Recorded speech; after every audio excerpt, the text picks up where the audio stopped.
depuis le 12 avril, je me retrouve bloqué ici et dans l'incapacité de rentrer en France pour raisons professionnelles. Je devais rentrer pour reprendre mon travail. Ce qui se passe actuellement, il y a deux choses. D'une, nous sommes bloqués dans les régions. À l'instant, là, quelqu'un me dit qu'il ne peut pas aller prendre son avion puisqu'il est bloqué. Le préfet n'accorde plus d'autorisation de déplacement, même pour aller à l'aéroport. Voilà, donc ça c'est une chose. Et de deux, les vols au départ de Dakar sont des vols spéciaux et non de rapatriement, donc ils sont soumis à tarification commerciale. Et on arrive sur des tarifs à plus de 800 €, voire plus de 1500 ou jusqu'à 2700 €, alors que normalement ça avait été négocié au maximum entre 600 et 1500 € suivant les classes. On ne comprend même pas pourquoi il y a différentes tarifications sur Air France pour rentrer à Paris.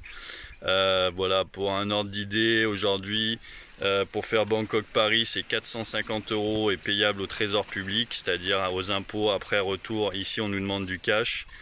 Les gens n'ont pas les moyens, parce qu'ils avaient payé leur vol aller-retour beaucoup moins cher et n'ont pas les moyens aujourd'hui de débourser encore pour un vol retour, alors qu'ils n'ont pas été remboursés du vol précédent.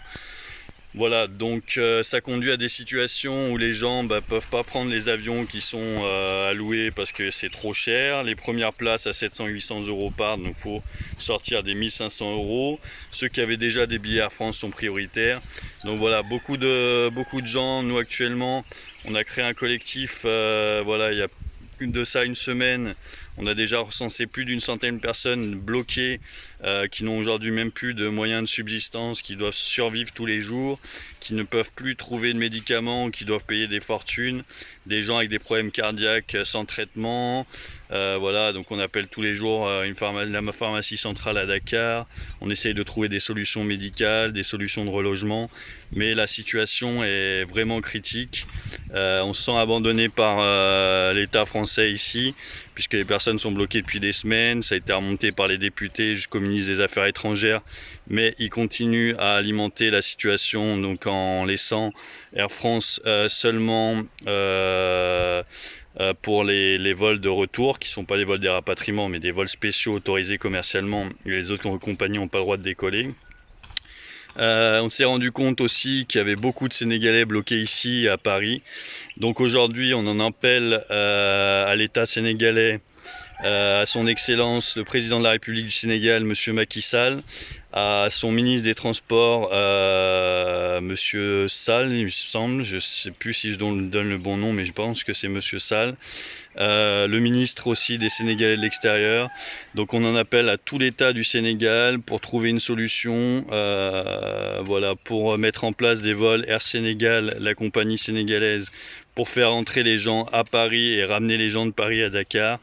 Que M. Macky Sall aussi donne des autorisations pour que les gens puissent rentrer à l'aéroport, aussi trouver des solutions médicales pour ramener des traitements en urgence et faire en sorte que les gens puissent être soignés comme il faut ou avoir accès à des soins gratuits. Réquisition aussi de logements pour abriter les gens, voilà, qui peuvent plus payer leur logement actuellement parce qu'ils ont dépensé tout leur budget. Donc voilà, aujourd'hui on est mobilisé, on est un groupe de plus de 600 sur Facebook, on a plus de 100 passagers pour Dakar-Paris et une cinquantaine pour Paris-Dakar en même pas 24 heures. Donc voilà, les gens veulent partir, rentrer chez eux, ont des motifs urgents de santé. Voilà aussi, en France, certains arrivent à fin de visa, n'ont plus les moyens de subsistance ou étaient là-bas juste pour quelques semaines et ne peuvent plus s'en sortir. Donc merci si l'État sénégalais peut prendre en charge voilà, la situation et arranger aussi bien les ressortissants sénégalais que les ressortissants français et voir avec l'État français pour trouver une solution, puisqu'aujourd'hui on compte plus sur l'État français qui ne répond pas à nos demandes, nos sollicitations et qui nous envoie seulement des avions à prix exorbitants qu'on ne peut même pas payer. Voilà, merci à vous et bonne journée.